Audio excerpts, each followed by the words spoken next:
Bonjour ou bonsoir, selon l'heure à laquelle vous écoutez ce podcast. Je suis Estelle Njenge, pasteur de l'église Jésus-Christ, roi des nations. Cultive le sol d'où tu as été tiré, un principe divin du mariage. Voilà le titre du message de culte de ce 23 juin 2024.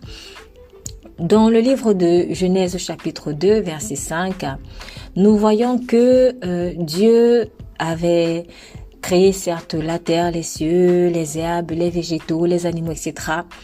Mais aucun arbuste des champs n'était encore sur la terre, aucune herbe des champs ne jamais encore, car l'Éternel Dieu n'avait pas fait pleuvoir sur la terre et il n'y avait point d'homme pour cultiver le sol. Adam a été formé de la poussière du sol, selon Genèse 2, 7 et 3, 19. Or, c'est ce même sol-là qu'il était appelé à cultiver. Cultiver, c'est travailler une terre pour qu'elle puisse produire des fruits. En formant Adam de la poussière du sol, pour ensuite lui donner comme travail la culture de ce sol, Dieu révèle un principe qu'il a appliqué dans le cadre du tout premier mariage avec Adam et Ève. En effet, Ève avait été tirée d'Adam, selon Genèse 2, verset 21 et 1 Corinthiens 11, verset 8. S'il est de principe que l'homme doive prendre soin de la terre d'où il était tiré, il est du devoir de la femme de prendre soin de l'homme que Dieu lui a donné. Étant donné que cultiver, c'est travailler une terre en vue d'y faire pousser des végétaux, il s'agit ici pour la femme de s'investir dans la vie de l'homme que Dieu lui a donné pour que ce dernier puisse porter du fruit pour Dieu. Sans l'investissement de cette femme, il n'y aura pas d'arbustes ni d'herbes qui pousseront dans la vie de l'homme. Il n'y aura pas de pluie car Dieu avait besoin que l'homme soit créé pour envoyer la pluie afin que le sol soit cultivé. Femme, Dieu a besoin de toi pour envoyer la pluie dans la vie de cet homme qu'il t'a donné. Ton rôle n'est donc pas des moindres, au contraire, il est capital. Cultiver la terre que représente cet homme revient par exemple à intercéder diligemment pour lui, comme le prophète Élie l'avait fait pour Israël. Vous pourrez lire cela dans 1 Roi 18, verset 41 à 46 et Jacques 5, verset 17 qui nous dit « Élie était un homme de la même nature que nous, il pria avec instance pour qu'il ne plût point et il ne tomba point de pluie sur la terre pendant 3 ans et 6 mois. Puis il pria de nouveau et le ciel donna de la pluie. Et la terre produisit son fruit. » Veux-tu faire la même chose dans la vie de l'homme que Dieu t'a donné? Je t'invite à écouter le message de ce culte dans son intégralité pour comprendre les méandres de ce principe, en particulier dans le cadre du mariage ou de la préparation au mariage. Vous êtes bénis.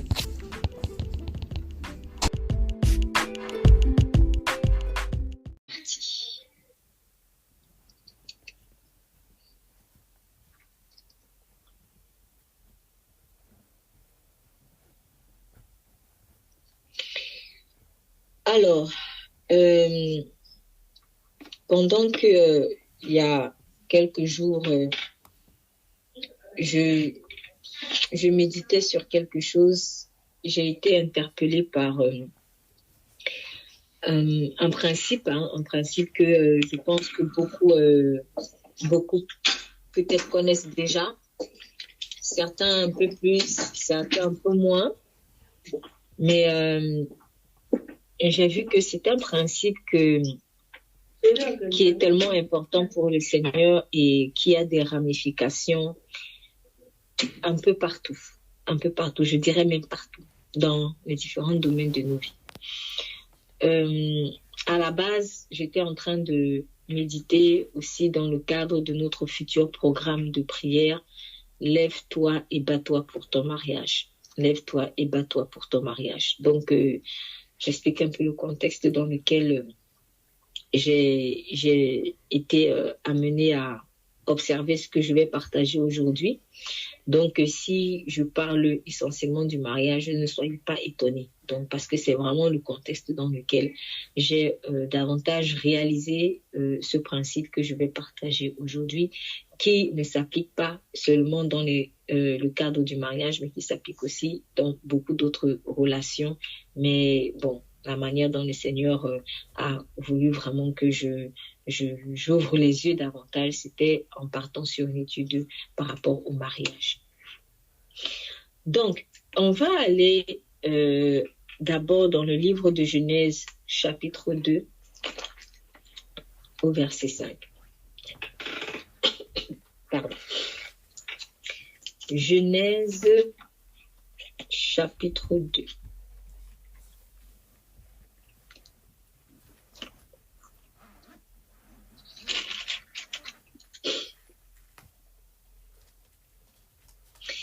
Alors, le contexte ici, c'est quoi? On sait que notre Dieu, notre Papa céleste, est en train de créer l'univers. Donc, il crée les cieux et la terre, et il a terminé. Donc, on est au 7e jour. Dieu a béni le 7e jour parce qu'il s'est reposé de toute son œuvre, comme on le voit au tout premier verset, au verset 3 du chapitre 2 de Genèse. Et dans le verset 4, on redit ceci: voici les origines des cieux et de la terre quand ils furent créés, lorsque l'Éternel Dieu fit une terre et des cieux. Et verset 5, aucun arbuste des champs n'était encore sur la terre, et aucune herbe des champs ne germait encore, car l'Éternel Dieu n'avait pas fait pleuvoir sur la terre, et il n'y avait point d'homme pour cultiver le sol. Amen. Je reprends. Pardon. Je reprends. On nous dit ceci, que lorsque Dieu fit une terre et des cieux, aucun arbuste des champs n'était encore sur la terre. Donc, il n'y avait pas d'arbre. Aucune herbe des champs ne germait encore. Voilà. Aucune herbe des champs ne germait encore. Bon, ça peut paraître un peu bizarre parce que au chapitre 1er, au verset 11, on dit: puis Dieu dit que la terre produise de la verdure, de l'herbe portant de la semence, des arbres fruitiers donnant du fruit selon leur espèce et ayant en eux leur semence sur la terre. Et cela fut ainsi. La terre produisit de la verdure, de l'herbe portant de la semence selon son espèce et des arbres donnant du fruit et ayant en eux leur semence selon leur espèce. Dieu vit que cela était bon.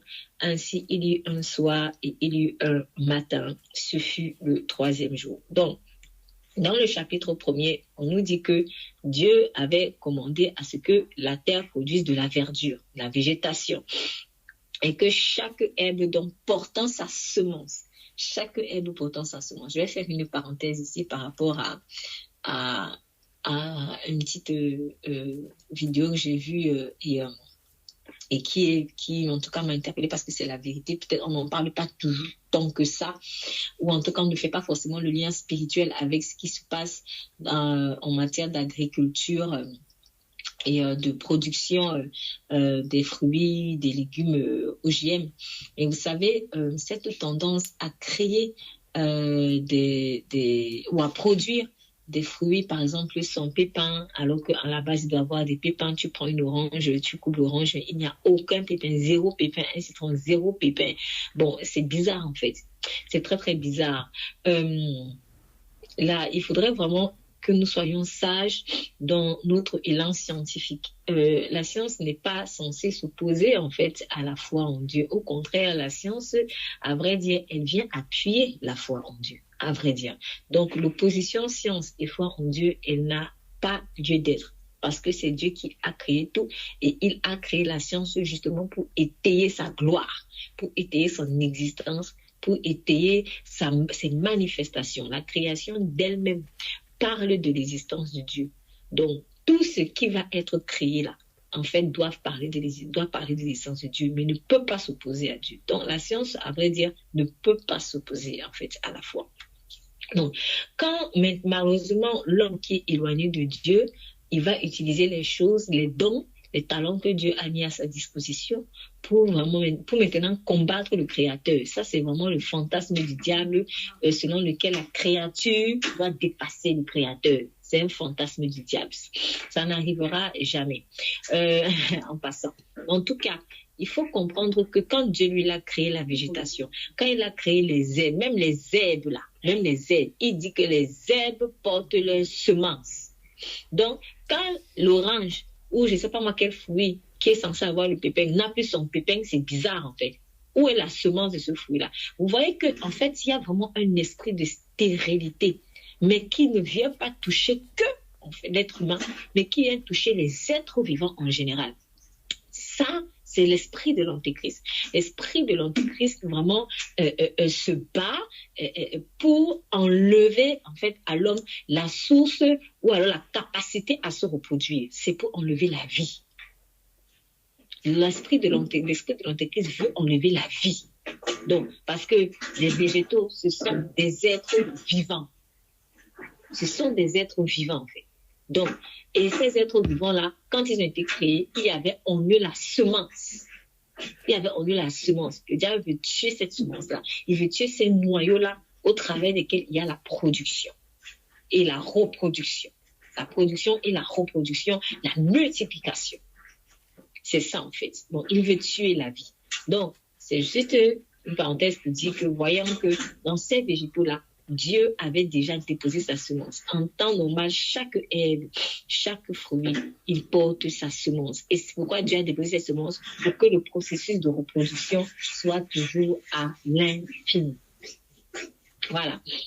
Et cela fut ainsi. Cela fut ainsi. Donc, que la terre produise des fruits portant de la semence des arbres fruitiers donnant du fruit selon leur espèce et ayant en eux leur semence sur la terre. Et cela fut ainsi. Et la terre produisit de la verdure, de l'herbe portant de la semence selon son espèce, et des arbres donnant du fruit, et ayant en eux leur semence selon leur espèce. Dieu vit que cela était bon. Donc, Dieu avait déjà créé. Il avait déjà créé cette végétation-là. Et on nous dit au verset 2, cependant, pardon, chapitre 2, verset 5, cependant, que aucun arbuste des champs n'était encore sur la terre, aucune herbe des champs ne germait encore. Donc, il y avait quand même l'herbe, mais la germination n'était pas là. Voilà, c'est comme quelque chose qui est déjà présent, mais peut-être qui ne grandit pas encore, qui ne se déploie pas encore. C'est ça. Donc, Dieu avait déjà créé, mais il n'y avait pas encore le déploiement. Dieu avait déjà créé, mais il n'y avait pas encore la germination. C'est un principe, en fait, que tu dois comprendre pour ta propre vie. Il y a des choses qui sont déjà en toi. Il y a des choses que Dieu a déjà déposées en toi. Il y a des semences de choses qui sont déjà, en fait, en nous, mais qui n'ont pas encore germé. Elles ne se sont pas encore déployées, mais elles sont déjà là. C'est déjà déposé en toi, c'est fini, c'est signé, on ne va pas te retirer ça. Mais maintenant, il faut que cette chose-là, cette semence-là, devienne un arbuste et qu'elle puisse, ou alors si c'est une herbe, qu'elle puisse germer. Donc, la semence est là.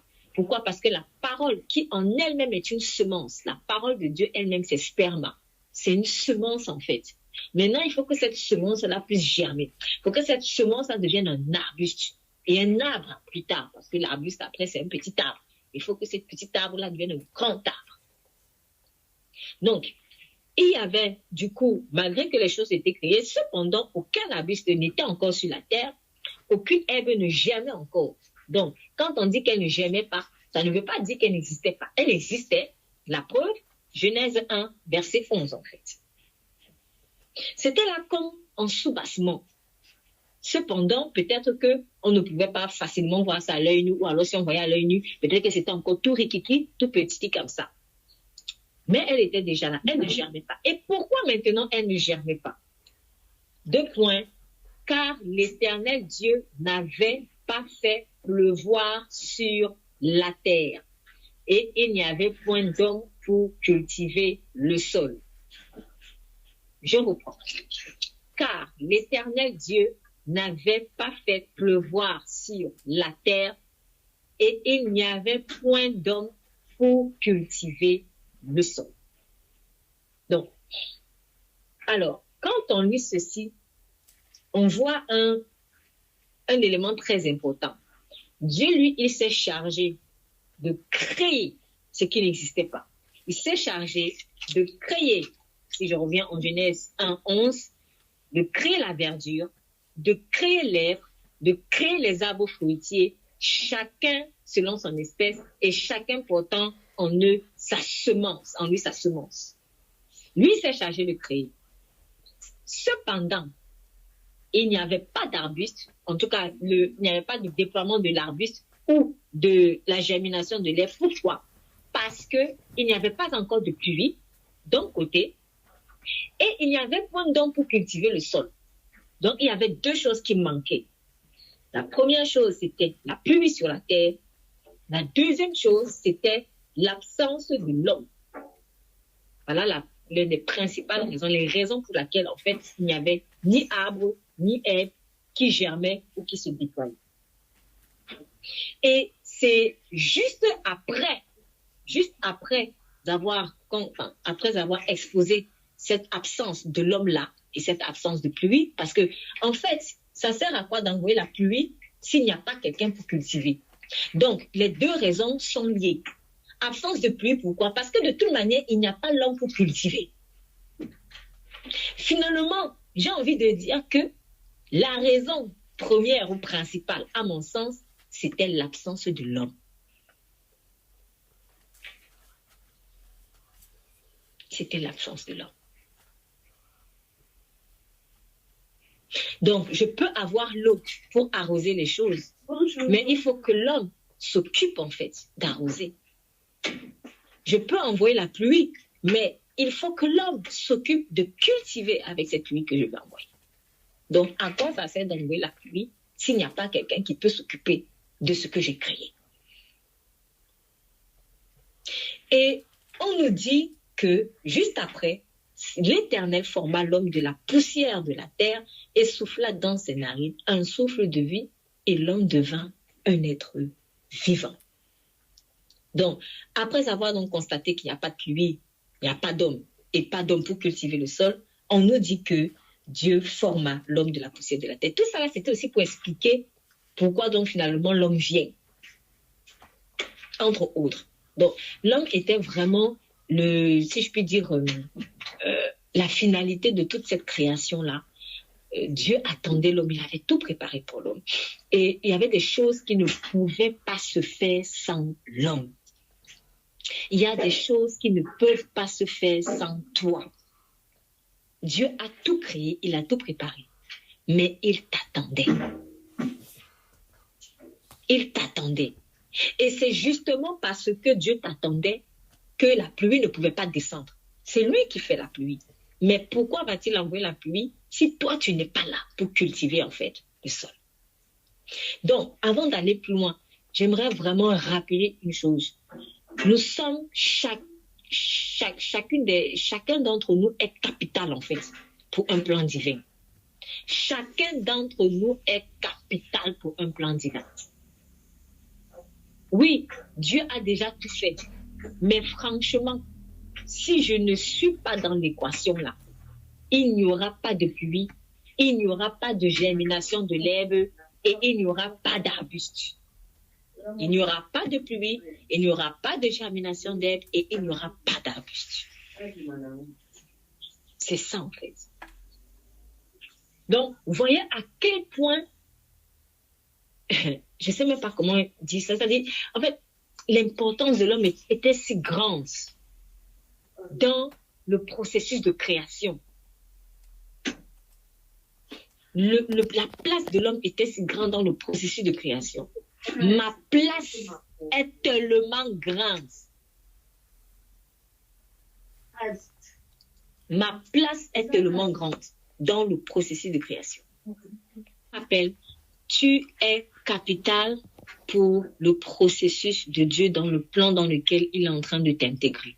Tu es vraiment capital. Sans toi, il n'y aura aucun arbuste qui va pousser. Sans toi, il n'y aura aucune herbe qui va germer. Chacun en fonction du champ ou du sol sur lequel Dieu va le placer. Parce que Dieu est prêt à envoyer la pluie. Mais à quoi cela sert-il d'envoyer la pluie si toi, tu n'es pas encore là? C'est ça. Donc, retenons déjà cette première étape. Et donc, on nous dit Dieu n'avait pas fait pousser les arbustes, ou alors n'avait pas fait, les herbes n'avaient pas germé. Pourquoi? Parce qu'il n'avait pas fait pleuvoir et parce qu'il n'avait point d'homme pour cultiver le sol. C'est alors que Dieu forme l'homme de la poussière de la terre. Dans Genèse 3, au verset 19. Nous allons maintenant dans Genèse 3, au verset 19. Il dit ceci à Adam. On sait que Adam, donc, avec Ève, ils ont péché, ils ont désobéi à Dieu en mangeant le fruit de l'arbre défendu. Et Dieu donne à Adam les conséquences de sa désobéissance. Et il dit ceci à Adam. C'est à la sueur de ton visage que tu mangeras du pain jusqu'à ce que tu retournes dans la terre d'où tu as été pris, car tu es poussière et tu retourneras dans la poussière. Je répète, c'est à la sueur de ton visage que tu mangeras du pain jusqu'à ce que tu retournes dans la terre d'où tu as été pris, car tu es poussière et tu retourneras dans la poussière. Alors, quand on parle de cette poussière-là, ça veut dire quoi? Ça veut dire que l'homme a été tiré du sol par Dieu qui lui a insufflé son esprit de vie. L'homme a été tiré du sol, on le sait. On sait que Dieu a formé l'homme, on le dit bien en Genèse 2, verset 7, l'Éternel Dieu forma l'homme de la poussière de la terre. Donc, c'est-à-dire le sol là. Il a tiré l'homme de la poussière du sol. Et c'est de ce même sol-là, en fait, dont Adam devait s'occuper. Je reprends. L'homme a été tiré du sol par Dieu, qui lui a insufflé son esprit de vie. Oh, c'est ce même sol qu'Adam devait cultiver. Je reprends une troisième fois. L'homme a été tiré du sol par Dieu qui lui a insufflé son esprit de vie. Genèse 2, verset 7, Genèse 3, verset 19. Or, c'est ce même sol d'où il a été tiré qu'Adam devait cultiver. C'est-à-dire, quand on parle de cultiver, c'est-à-dire travailler, parce que cultiver, en fait, dans le dictionnaire, une définition générale, cultiver, c'est travailler la terre en vue de faire pousser des végétaux utiles à l'homme. Bon, je ne sais plus dans lequel dictionnaire j'ai vu ça, mais j'ai pris une définition très simple et générale. C'est ça, cultiver, en fait. Cultiver, c'est travailler la terre. Tu travailles la terre, pourquoi? Parce que tu veux qu'elle produise des végétaux, en fait, qui vont être utiles à toi. Donc, autrement dit, une autre définition aussi, quand on parle de cultiver, c'est soumettre une plante à divers soins en vue de favoriser sa venue. C'est soumettre une plante à divers soins en vue de favoriser sa venue. Donc, franchement, cette définition-là, elle est très logique, ou alors elle confirme ce que je disais tout à l'heure par rapport à Dieu avait déjà créé des herbes, Dieu avait déjà créé des végétaux, mais la semence était déjà là, mais il ne s'était pas encore déployé. Et c'est ça cultiver. En fait, la culture a pour but de déployer la semence qui est encore toute petite qu'on ne voit pas ou qui est encore peut-être sous terre même. C'est ça cultiver. Donc, c'est comme si dans la culture, l'homme amène à la manifestation ce que Dieu a déposé et qui est encore caché. C'est ça cultiver. C'est comme si Adam avait la responsabilité d'amener à manifestation ce que Dieu avait déjà créé. Et c'est là où, en fait, tu vois que l'homme, quelque part, il est vraiment à l'image de Dieu parce que Dieu a voulu partager avec l'homme le rôle de créateur, quelque part. Le rôle de créateur. Dieu, en tant que créateur des choses qui n'existent pas, et l'homme, en tant que créateur des choses qui existent, entre guillemets. Parce que l'homme ne part jamais de rien pour créer. C'est Dieu seul qui part de rien pour créer. C'est ça la différence. Mais l'homme aussi crée. Sauf que lui, il ne crée pas en partant de rien. Comme Dieu, pardon.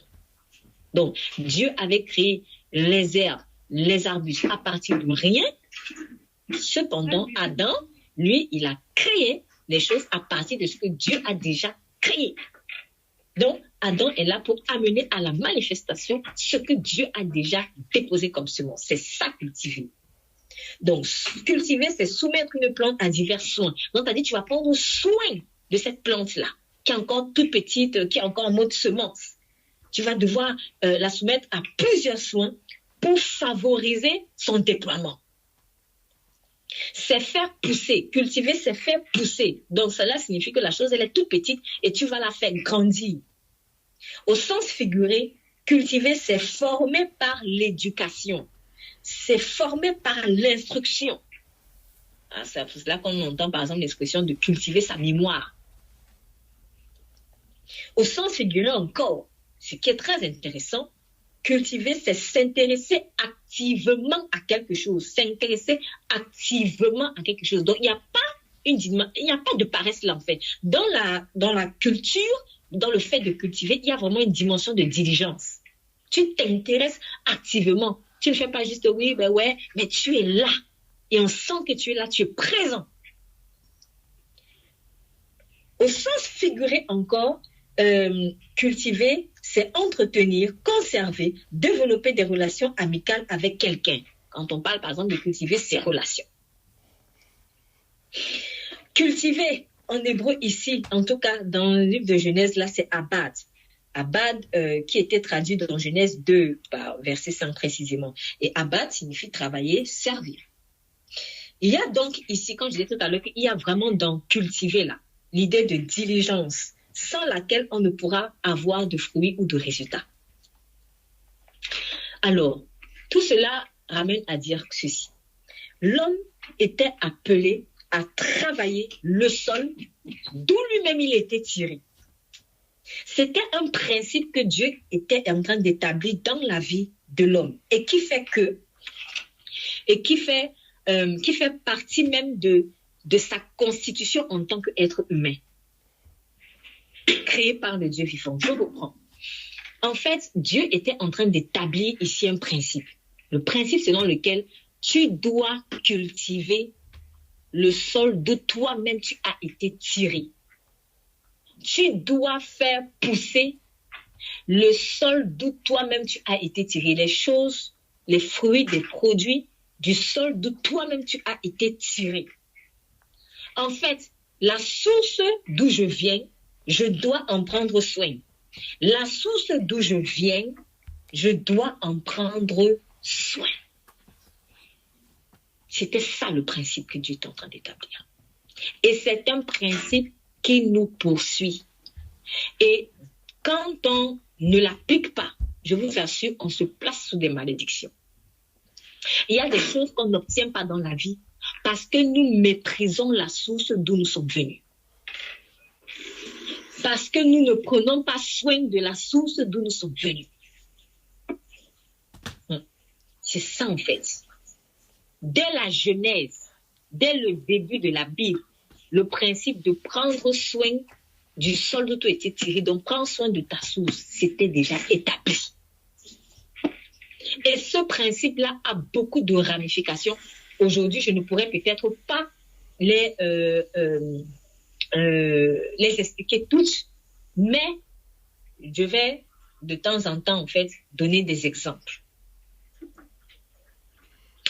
De ce fait, il n'est pas étonnant que Dieu ait appliqué le même principe, ou au moins en avait la vision, quand il prépara le mariage d'Adam et Ève. En effet, Genèse 2, on va dans Genèse 2, verset 21. Genèse 2, verset 21. Alors, l'homme fit, 21 et 22. Alors, l'Éternel Dieu fit tomber un profond sommeil sur l'homme qui s'endormit. Il prit une de ses côtes et referma la chair à sa place. L'Éternel Dieu forma une femme de la côte qu'il avait prise de l'homme et il l'amena vers l'homme. Donc, Dieu prit une des côtes d'Adam et referma la chair à sa place. Dieu forme donc une femme de la côte qu'il a prise de l'homme et c'est à ce moment-là qu'il amène vers l'homme.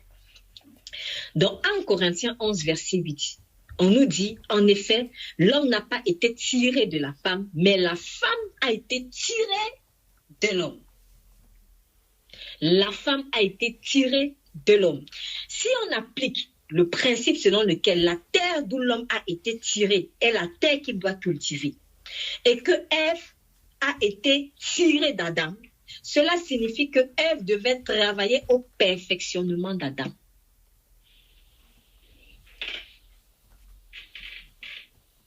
Je reprends. Si on applique le principe selon lequel la terre ou le sol d'où l'homme a été tiré est le même sol qu'il doit cultiver, donc pour lequel il doit bosser pour que les fruits sortent, et que Ève a été tirée d'Adam, cela signifie que Ève devait travailler au perfectionnement d'Adam. C'est pour cela que Dieu l'a appelée aide. C'est pour cela que Dieu l'a appelée aide. C'est pour cela que Dieu l'a appelée aide. Donc, l'aide en tant que femme était là pour aider l'homme à se déployer. En tant que femme, quand Dieu t'a donné un homme, tu es là pour le cultiver en quelque sorte. C'est-à-dire quoi? Ce n'est pas une image péjorative ici, une image de domination. En fait, tu es là, si on reprend la définition de cultiver, c'est-à-dire que tu dois travailler dans sa vie, à ton niveau, pour que cet homme puisse porter des fruits pour Dieu. Pour que la semence que Dieu a déposée en lui puisse enfin germer. Sans ça, en tant que femme, sans ça, femme, il n'y aura aucun arbuste et il n'y aura aucune herbe qui va pousser dans la vie de cet homme. Dieu veut envoyer la pluie de bénédiction sur cet homme. Mais pour ça, il faut que la femme de sa destinée-là arrive dans sa vie et fasse le travail. Pourquoi? Parce que elle a été tirée de lui spirituellement. Et il y a le principe, malheureusement, par bon nombre d'entre nous peut-être méconnu ou alors méprisé, selon lequel le sol où tu as été tiré est le sol que tu dois cultiver. Et nul n'échappe à ça. Ça a commencé par Adam.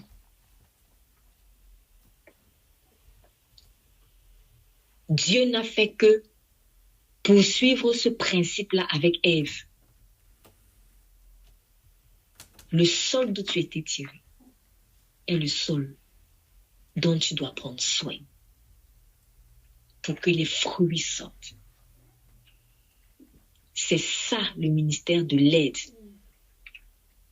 C'est ça le ministère de l'aide. Donc le rôle d'Ève était vraiment capital. Et comme le diable, il avait vu ça, il avait voulu faire effet inverse. Il a voulu se servir d'Ève pour tuer la semence d'Adam en fait. Donc Dieu a mis Ève à côté d'Adam pour l'aider à déployer cette semence divine. Et le diable a voulu faire l'effet inverse, comme c'est le système de la croix inversée, pour que Ève soit plutôt un instrument de mort, de déploiement de la mort, et non de déploiement de la vie. Mais c'est un principe. C'est vraiment un principe spirituel et c'est très fort, c'est très important.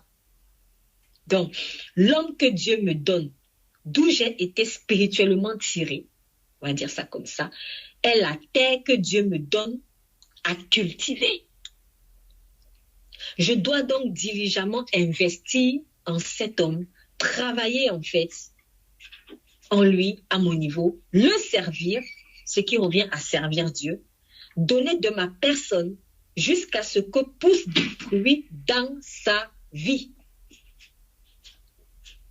C'est cela même le rôle de l'aide, conformément à Genèse 2, verset 18, quand il dit il n'est pas bon que l'homme soit seul. Je lui ferai une aide semblable à lui. Une aide semblable. Remarquez, il y a une ressemblance entre le sol, la poussière du sol, et l'homme. Si je deviens cadavre aujourd'hui, quelques temps plus tard, on verra que je suis devenue poussière. C'est ça, en fait, c'est normal. Il y a une ressemblance entre toi et ta source. C'est pour cela qu'il y a forcément une ressemblance entre l'homme et la femme. Pourquoi? Parce que la femme a été tirée de là. Donc, quand l'homme méprise le sol, ne veut pas le cultiver là, c'est comme s'il se méprisait lui-même. Parce qu'en lui, il y a le sol. En lui, il y a cette poussière. Ouais. Il y a ça en lui. Donc, si la femme méprise d'aider en fait l'homme que Dieu lui donne à se déployer, en fait, c'est elle-même qu'elle est en train de détruire. C'est elle-même qu'elle est en train de détruire. Et le diable, c'est ça. C'est pour cela qu'il va tout faire pour nous décourager. Là, je parle par exemple particulièrement aux femmes. Je vais aussi venir sur le cas de l'homme. Je ne sais pas si je le ferai aujourd'hui, mais vous verrez qu'il y a vraiment ce principe aussi. Dieu est trop intelligent. Il est trop intelligent. Il a tout fait pour que le principe s'applique à tout le monde. Mais là, aujourd'hui, vraiment, je vais parler essentiellement par rapport à la femme d'abord. Donc, elle ne peut pas, en tant que femme, en fait, on ne peut pas mépriser ce ministère, en fait, de l'aide. Et si tu le méprises ou si tu ne le fais pas avec diligence, c'est toi-même que tu détruis, en fait, finalement. Tu crois que tu vas avancer, mais tu ne vas pas vraiment avancer. Il y a des choses qui vont se bloquer. Il y a des choses, ça, tu auras l'impression qu'il y a un poids là. Et le diable connaît ce principe. Il sait que en méprisant, en fait, cet homme-là, que Dieu m'a donné, c'est ma destinée moi-même que je suis en train de mettre en ballottante. Pourquoi? Parce que spirituellement, j'ai été tirée entre guillemets de lui. La femme doit aider l'homme à porter du fruit pour Christ. C'est ça, cultiver en fait son champ. Elle doit aider l'homme à porter du fruit pour Christ. Elle doit cultiver sa terre. Sa terre, là, c'est son homme. Tant qu'elle ne vient pas dans sa vie, il y a certains fruits en cet homme qui ne pousseront pas. De la même manière que Dieu n'avait pas encore fait pousser des arbustes et des herbes parce qu'il n'y avait pas encore fait pleuvoir sur la terre, puisqu'il n'y avait point d'homme pour cultiver le sol. C'est le même principe, en fait. Donc, il y a des choses. Si un homme est appelé vraiment à se marier, il y a des choses qui ne pousseront pas en lui tant que sa femme ne vient pas. Parce que les fruits qui doivent pousser en lui, là, c'est la femme qui doit cultiver ça. Elle va l'aider, en fait, à grandir dans ce domaine-là. Donc, tant que la femme n'apparaît pas dans la vie de son homme, Dieu ne pourra pas faire pleuvoir certaines bénédictions sur sa terre et donc certains arbustes ou herbes qui sont d'autres formes de bénédiction, en fait. Ils ne pourront pas pousser sur sa terre. Je dis bien certaines, je ne dis pas toutes. Il ne faut pas prendre ce discours comme à l'extrême. Non. Et je ne le dis pas de moi-même. Je pense en avoir la preuve. En fait, il y aura certaines bénédictions qui vont quand même pousser en attendant que la femme arrive. Pourquoi? J'en vois pour ma part la preuve dans Genèse 2, verset 6. Dans Genèse 2, verset 6, on nous dit, je vais d'abord revenir au verset 5 pour qu'on comprenne la logique. On dit au verset 5, aucun arbuste des champs n'était encore sur la terre, aucune herbe des champs ne germait encore, car l'Éternel Dieu n'avait pas fait pleuvoir sur la terre et il n'y avait point d'homme pour cultiver le sol. Mais, regardons bien, mais une vapeur s'éleva de la terre et arrosa toute la surface du sol. La vapeur, c'est quoi? C'est de l'eau, en fait. C'est de l'eau sous une autre forme. Sous une forme, parce qu'il y a l'eau sous la forme solide, il y a l'eau sous la forme liquide, mais il y a l'eau aussi sous la forme vapeur. Donc, c'est toujours de l'eau. Et on dit que même s'il n'y avait pas encore de pluie, même s'il n'y avait pas encore d'homme pour cultiver le sol, mais il y avait quand même une vapeur qui s'élevait de la terre et arrosait la surface du sol, de telle sorte que le sol n'était pas sec. Il y avait déjà quand même quelque chose, il y avait quand même une certaine eau, il y avait quand même une certaine eau de bénédiction.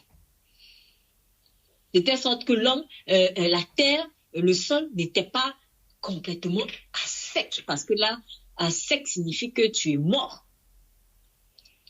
En fait, cette vapeur qui s'élevait du sol et qui arrosait déjà le sol avant même que Adam ne soit créé, c'est l'image de certaines bénédictions que ton homme aura déjà bien avant que toi, sa femme, tu n'arrives dans sa vie.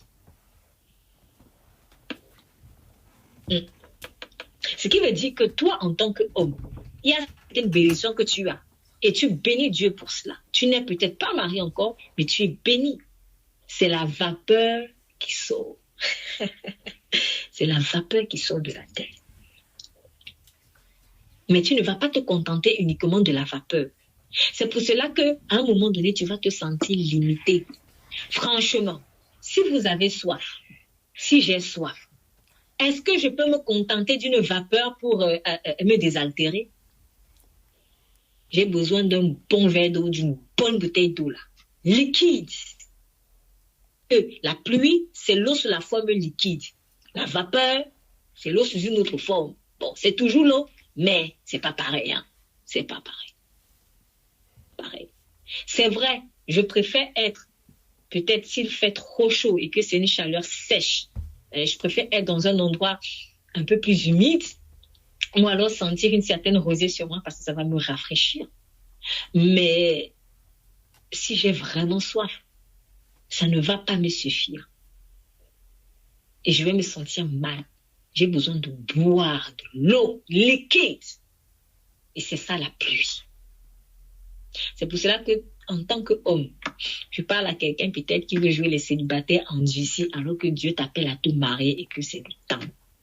Tu ne peux pas te contenter d'une vapeur. Il y a des gens comme ça, en particulier certains hommes, en fait, qui refusent l'engagement, ou alors qui ont peur de l'engagement, ou qui aiment bien cette vie de liberté-là. Et en même temps, ils demandent certaines bénédictions. Mais là, tu es en train de demander la pluie. Mais la pluie va venir avec la femme. Pour l'instant, tu as la vapeur. Mais tu n'as pas la pluie. Et en tant que femme aussi, il ne faut pas se dire que, ah ouais, c'est bon, il a déjà quand même ceci, il a déjà quand même ça là, ça y est, je ne suis pas si importante en fait. Ah si, tu es importante. Parce qu'on ne se désaltère pas avec de la vapeur. La vapeur aide certes à subsister en attendant l'arrosage de la pluie, mais c'est limité. Dieu ne nous a pas créés pour qu'on se contente de la vapeur. Dieu veut qu'on soit arrosé, immergé dans les torrents de son esprit. Et pour ça, il faut la pluie. Pour ça, il faut la pluie. Il faut la pluie de bénédiction. Il y a un temps pour tout. Il y a un temps pour fonctionner avec la vapeur. Mais il y a un temps pour fonctionner avec la pluie. Et si je veux la pluie, il faut que j'accepte cette femme.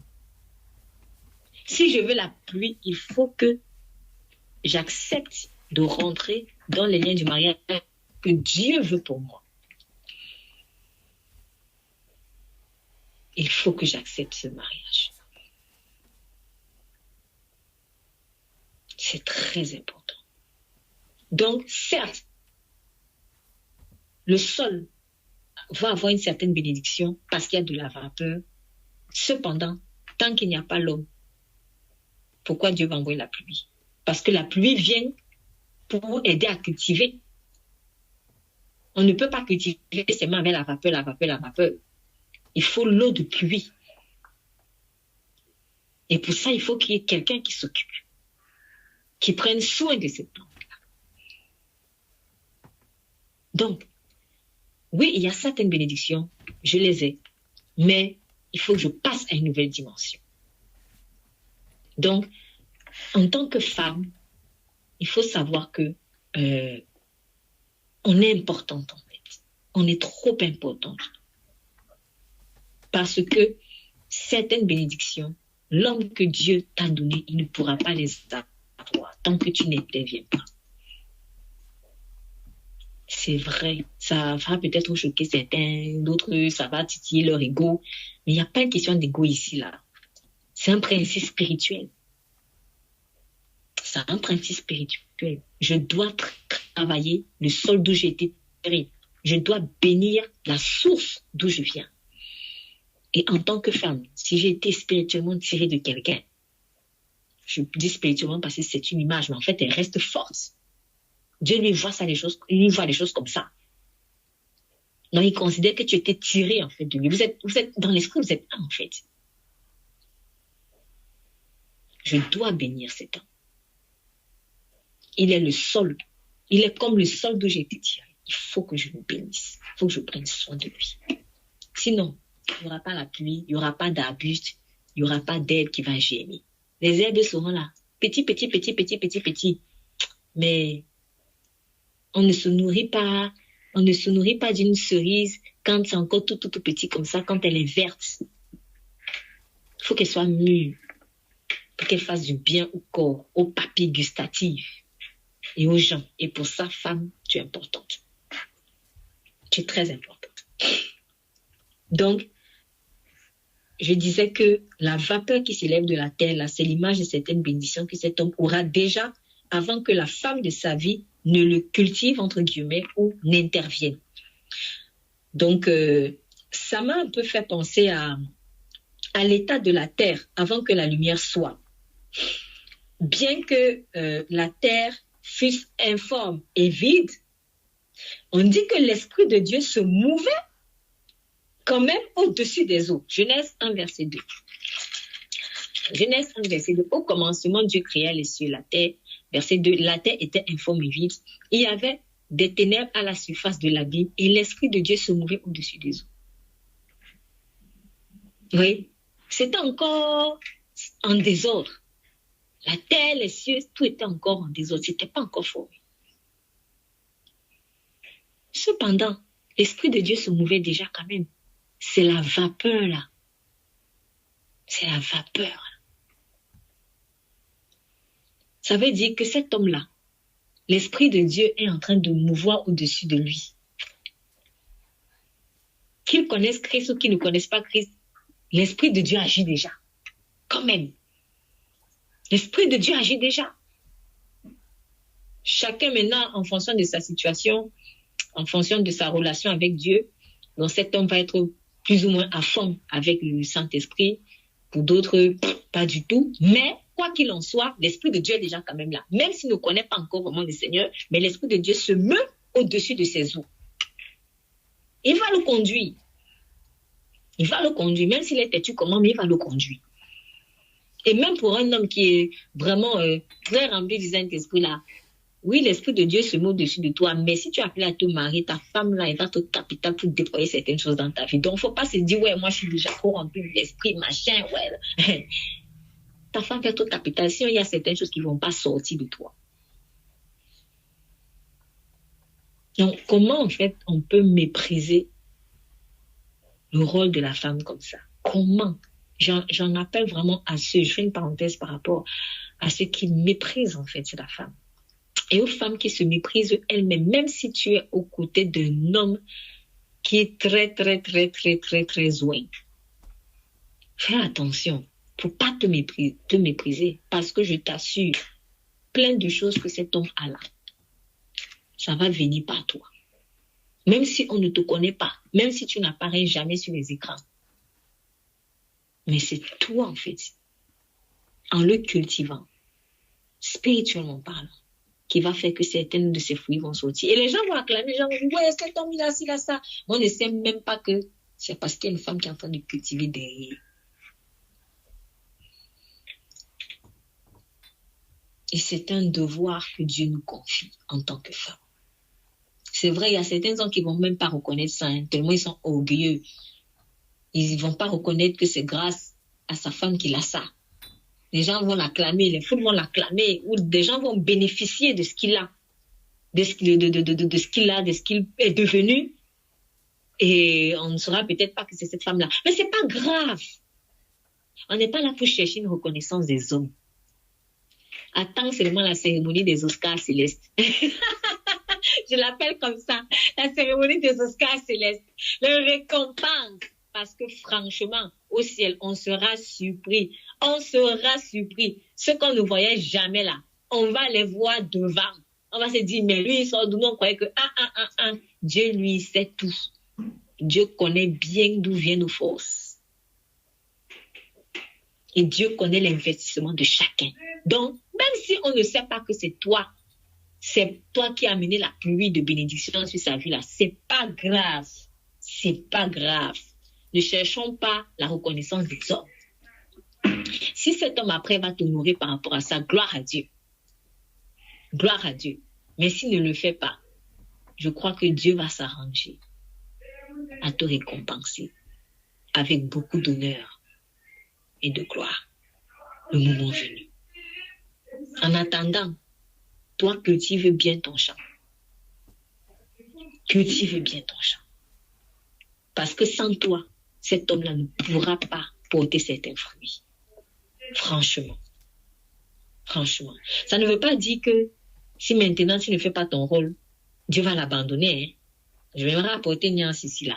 Ça ne veut pas dire que si tu ne fais pas ton rôle, Dieu va l'abandonner. Parce que Dieu peut lui donner quelqu'un d'autre. Dieu peut lui donner quelqu'un d'autre. Donc, marchons quand même dans la crainte du Seigneur. Par rapport à ça, il ne faut pas maintenant qu'on se prenne pour les plus indispensables du monde. Dieu peut donner quelqu'un d'autre. Dieu a permis que Vasti parte pour que Esther vienne s'installer. Donc, soyons humbles. Prenons ça plutôt comme un honneur. Prenons ça plutôt comme un honneur. Seigneur, tu m'honores en me permettant d'être l'aide de cet homme. Tu m'honores. Il faut prendre ça comme un honneur. Parce que quand Dieu se réjouira des fruits qui sont sortis de cet homme, toi aussi tu te réjouis parce que tu sais la pierre que tu as déposée en fait à l'édifice. Tu sais le travail que tu as fait à ton niveau. Ouais. Et tout est déjà prêt. Hein? Tout est déjà prêt. La semence est déjà là. Les herbes ont déjà été créées. Il suffit que tu viennes et que tu cultives. Cultiver, c'est quoi? Ça peut être de multiples manières. D'abord, la prière. Et j'insiste avec le mot diligence. Parce que quand on va cultiver, on a vu dans les définitions qu'il y avait vraiment un grand aspect de diligence. C'est-à-dire, tu dois t'intéresser activement à cette personne. Comme cultiver signifie s'intéresser activement à quelque chose. Tu dois t'intéresser activement à cette personne. Donc, ça peut être la prière d'intercession. Ça va être des actes prophétiques que tu vas devoir poser. Ça va être peut-être devoir être à l'écoute de cette personne. Bref, le Saint-Esprit va te dire au fur et à mesure des saisons les choses que tu dois faire pour que les fruits poussent en cet homme qui a besoin de toi. Il va te dire, ça dépendra des saisons. Parfois, c'est pas, je devrais être physiquement auprès de cette personne. Parfois, ça ne sera pas être là près physiquement, mais ça va être que tu vas être à genoux pour que la pluie descende. Et là, je pense au prophète Élie, qui a prié avec ferveur et insistance pour que la pluie descende sur une terre sèche depuis 3 ans. Il y avait la famine, donc les bêtes mouraient, peut-être les hommes mouraient, on ne mangeait plus bien. Pourquoi? Parce qu'il n'y avait pas la pluie. Mais la pluie est descendue comment? Parce qu'un homme est venu et a intercédé. Tant que tu ne te lèves pas, Dieu ne peut pas faire descendre la pluie. C'est pour ça que je disais qu'il y a un lien entre eux. Je disais que la première raison pour laquelle les abus ne poussaient pas, c'était l'absence de l'homme. C'était pas d'abord la pluie, parce que la pluie, c'est un petit problème. Mais il faut que l'homme intervienne. Maintenant que l'homme est là, on peut faire descendre la pluie. Sinon, à quoi ça sert de faire descendre la pluie si on ne veut pas cultiver après? Élie a fait descendre la pluie par la prière. Dieu avait besoin de l'intercession d'Élie. Dieu a besoin de ton intercession fervente. Fervente, parce que la pluie là, ce n'est pas venu dès les premiers jours, hein, les premières minutes de prière. il a intercédé pendant longtemps jusqu'à ce qu'elle descende. Donc, voilà l'une des choses déjà en tant que femme, il faudra faire en fait pour que cet homme que Dieu t'a donné puisse vraiment évoluer, grandir. Ce qui veut dire aussi que toi, en tant qu'homme, souvent, tu vas être là et tu vas voir une pluie fracassante de bénédictions dans ta vie.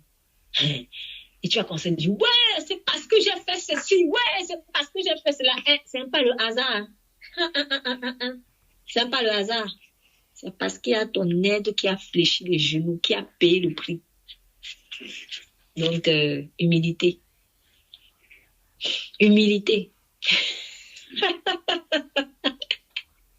Humilité. C'est pour cela qu'il faut vraiment honorer sa femme. Je ne le dis pas juste parce que je suis une femme, mais c'est très sérieux. C'est très sérieux. Il faut honorer en fait des personnes grâce à qui on a eu certaines choses. Vraiment. Je le dis parce que plus le temps passe, moins je vois que c'est... En fait, comme l'amour est en train de se refroidir, donc les gens deviennent de plus en plus ingrats, méchants, et méprisants.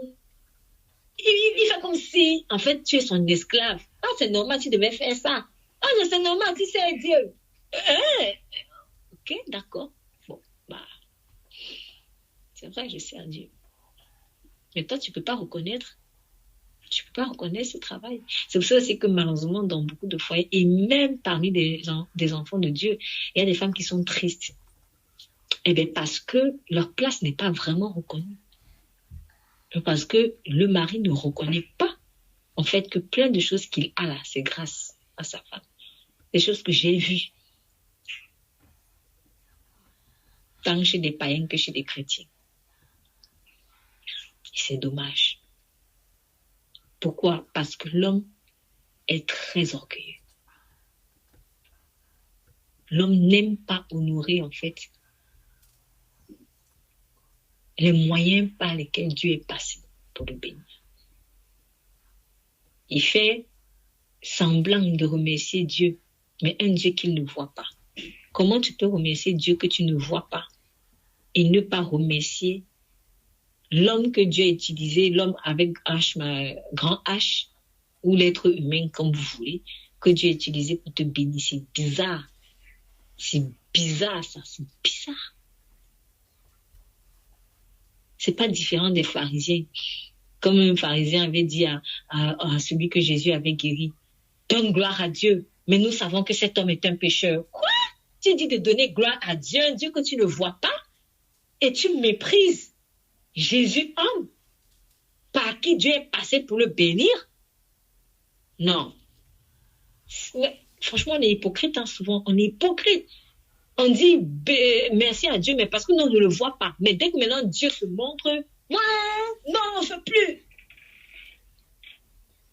Pourquoi on est comme ça, en fait? Je ne sais pas.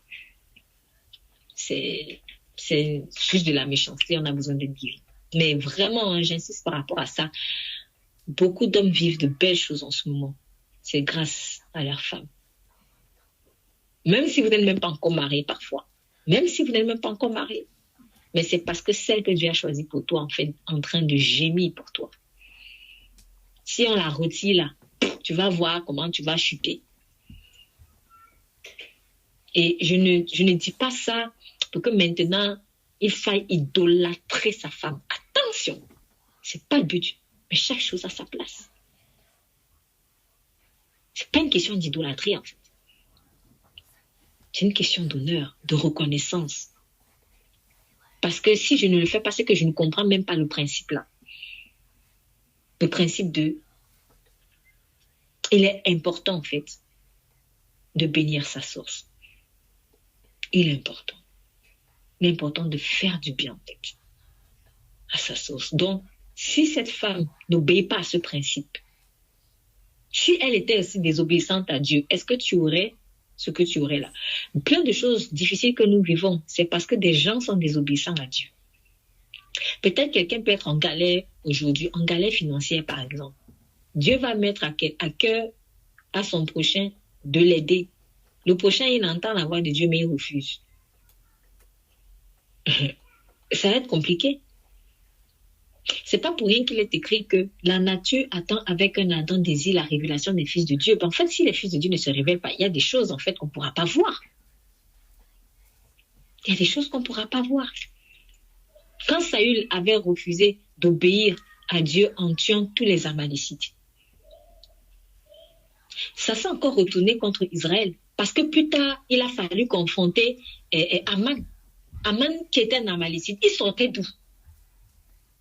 En fait, toute sa génération là, aurait dû être décimée. Il sortait d'où? Aman. Donc la désobéissance de Saül a été vraiment un gros poids pour la génération suivante. La désobéissance d'un homme peut entraîner des conséquences graves pour la vie d'autres personnes. Donc quand un homme, par son obéissance à Dieu, te bénit, il faut faire attention. Il faut faire attention, il faut quand même honorer en fait. Donc en tant qu'homme, c'est important d'honorer sa femme parce que si elle n'obéit pas à Dieu là, en cultivant ton champ ou le sol que tu es, ça va pas être facile. Hein? Ça va pas être facile pour toi. C'est pour cela que des hommes sérieux avec le Seigneur, quand ils veulent vraiment faire rentrer dans leur destinée, accomplir leur appel, il ne va pas s'accommoder de n'importe quelle femme. Il a besoin d'une femme qui va vraiment être attachée à Dieu. Pas une qui va venir lui mettre les bâtons dans les roues par sa rébellion à Dieu. Donc, franchement, en tant qu'homme, il faut savoir que certaines pluies de bénédiction que tu as là, c'est parce qu'il y a une Élie. Il y a une Élie qui est en train de gémir. Et moi aussi, en tant que femme, il faut que j'accepte ce fardeau-là. Sinon, il y a la pluie qui ne va pas descendre. Et Dieu va me demander des comptes. Hein. Dieu va me demander des comptes. Il va me dire, bon, j'ai vu que sur le sol de tel homme, on l'a inventé. J'ai vu que sur le sol de Jacques, c'était sec. Pourquoi? Seigneur, il n'y avait pas la pluie. Pourquoi il n'y avait pas la pluie? Tu devais prier pour que la pluie descende. Ou tu devais faire telle chose. Ça peut être autre chose. Hein. Tu devais faire telle chose pour que la pluie descende. Est-ce que tu l'as fait? Non. Pourquoi? Dieu va nous demander des comptes. Dieu va demander des comptes à chacun, homme comme femme, de la manière dont il aura pris soin de son mari ou de sa femme. Ouais. Dieu va demander des comptes. Donc, vraiment, ce principe de la vapeur, pardon, parce que c'est de là, pardon, c'est de là où je suis partie. Oui, je peux avoir certaines bénédictions, même avant que la femme intervienne. C'est vrai. Pourquoi? Parce que même lorsque la terre était encore informe et vide, il y avait déjà quand même l'Esprit de Dieu qui se mouvait. Mais il faut à un moment donné que la lumière soit. Voilà. Il faut à un moment donné que la lumière soit. Oui, certes, il n'y avait encore aucun arbuste, aucune herbe dans les champs. Pourquoi? Parce qu'il n'y avait pas de pluie, parce que l'homme n'était pas encore là pour le cultiver. La vapeur était déjà là, c'est vrai, mais à un moment donné, il faut que la pluie descende. Donc, il faut passer à une nouvelle dimension. On ne peut pas rester informe et vide et se contenter de l'Esprit de Dieu qui se met au-dessus de nous. On ne peut pas être la terre sèche, on se contente de la petite vapeur qui est là. Non, il faut avancer. Il faut avancer. Donc, vraiment, moi, en tant que femme, quelque part, quand j'arrive dans la vie de l'homme que Dieu m'a donné, eh bien, je viens comme cette lumière. Je viens comme cette lumière. Ou je viens comme cette pluie sur le sol où il y avait encore seulement de la vapeur. Donc, c'est important de comprendre ça. Donc, quand l'Esprit de Dieu se mouvait au-dessus de la terre qui était informe et vide, c'était comme s'il mettait l'homme dans une sorte de couveuse. Donc, c'est une sorte de protection, une sorte de bénédiction avant l'étape supérieure de l'éclat de la lumière. Donc, quand tu arrives dans la vie de ton homme, en fait, tu viens comme un éclat de lumière. Et un homme sérieux avec Dieu, sensible à l'Esprit de Dieu, il te le dira de toute manière. Il te le dira, il le reconnaîtra. Il le reconnaîtra. C'est pour ça aussi que Dieu vraiment je parle peut-être pour un homme qui est en train de prier pour le mariage, mais tu pries pour le mariage, mais est-ce que tu as vraiment besoin de cette femme-là? Est-ce que tu reconnais vraiment que sans elle, il y a des choses qui seront difficiles à faire? Parce que souvent, on prie pour le mariage juste pas pour des bonnes raisons, en fait. Peut-être parce on a déjà un certain âge et les gens nous disent, ouais, tu te maries quand? Ou alors juste parce que on a envie d'assouvir des pulsions. Juste ça, ou alors juste parce que tu faut que quelqu'un te fasse à manger. Ça, c'est pas de véritables raisons. On peut pas se marier sur la base de ça. Il faut que tu connaisses en tant qu'homme à quoi même tu es appelé. Et que tu fasses ce que tu es appelé. Commence ce que tu es appelé. Parce que avant que Ève n'arrive dans la vie d'Adam, il avait déjà quand même commencé à bosser là. Il avait déjà commencé à bosser. Donc, est-ce que tu es en train de faire exactement ce que Dieu t'appelle à faire? C'est quoi ton ministère? C'est quoi ton appel? C'est quoi la vision de Christ pour toi, en fait? Et est-ce que tu le fais? Comment une femme peut aussi débarquer? Elle est là pour t'aider à accomplir la mission que Dieu t'a donnée. Elle ne peut pas débarquer comme ça. C'est pour cela que certains hommes, Dieu n'envoie pas encore votre femme, parce que vous-même, vous n'êtes même pas dans la vision de Dieu. Vous êtes là dans l'à peu près. Dans l'à peu près. On dirait que vous aimez la vapeur, là. Vous aimez seulement la vapeur. On est là dans l'à peu près. Mais il faut arrêter l'à peu près. La femme, tu ne peux pas prendre la femme de quelqu'un, créature de Dieu, pour t'embarquer dans ton à peu près. Ça, c'est pas possible. C'est même méchant, ça. C'est méchant. Il faut qu'en tant qu'homme, tu comprennes la vision de Dieu pour toi et que tu rentres dans cette vision avec courage et détermination. On ne peut pas suivre quelqu'un qui n'a pas de vision. Et je ne parle pas d'une vision charnelle, parce que oui, des gens ont des visions, mais quelle vision? La vision du royaume ou la vision de sa chair? Il y a certaines personnes qui vont sentir certaines pressions en entendant ça, mais si cette pression peut t'amener à être sur le droit chemin, le bon chemin, qu'il en soit ainsi. Ce n'est pas une pression pour faire fuir, mais c'est vraiment une pression pour prendre conscience, parce que Christ revient. Franchement, Christ revient. Je venais de dire pendant le moment de louange là, je suis tombée sur cette parole où le Seigneur dit, heureux le serviteur que je viendrai trouver en train de donner la nourriture aux gens de ma maison. Homme, est-ce que tu es en train de donner de la nourriture aux gens de ta maison? Est-ce que tu es en train de faire l'œuvre que Dieu t'a demandé de faire? Et quand tu es vraiment conscient de cette œuvre-là, là, tu vas prier pour les bonnes raisons pour avoir une femme. Pas seulement pour assouvir des pulsions, faire des enfants, ou on vient te faire manger. Pas juste ça. Sinon, tu n'as pas besoin d'une femme en Christ. Tu as besoin peut-être de quelqu'un qui ne connaît pas, qui ne sait même pas à quoi elle sert sur terre. Donc, on ne peut pas demander une chose de son contraire. Si tu veux vraiment une femme qui craint Dieu, si tu veux vraiment une femme vertueuse, deviens un homme vertueux. Parce que cette femme-là, elle est censée reconnaître la source d'où elle a été tirée. Donc, si elle te voit dans un état bizarre, là, elle va dire, c'est ça d'où j'ai été tirée là. Ah non, moi, je ne peux pas. Et c'est aussi humain. C'est compréhensible. Donc, un homme qui ne sait pas où il va, tu vas emmener la femme là où? Elle va venir t'aider à faire quoi? Et de l'autre côté aussi, en tant que femme, si tu vois que cet homme que Dieu t'a donné ne sait même pas où il va, eh bien, justement, tu dois t'investir pour qu'il rentre dans la vision de Dieu.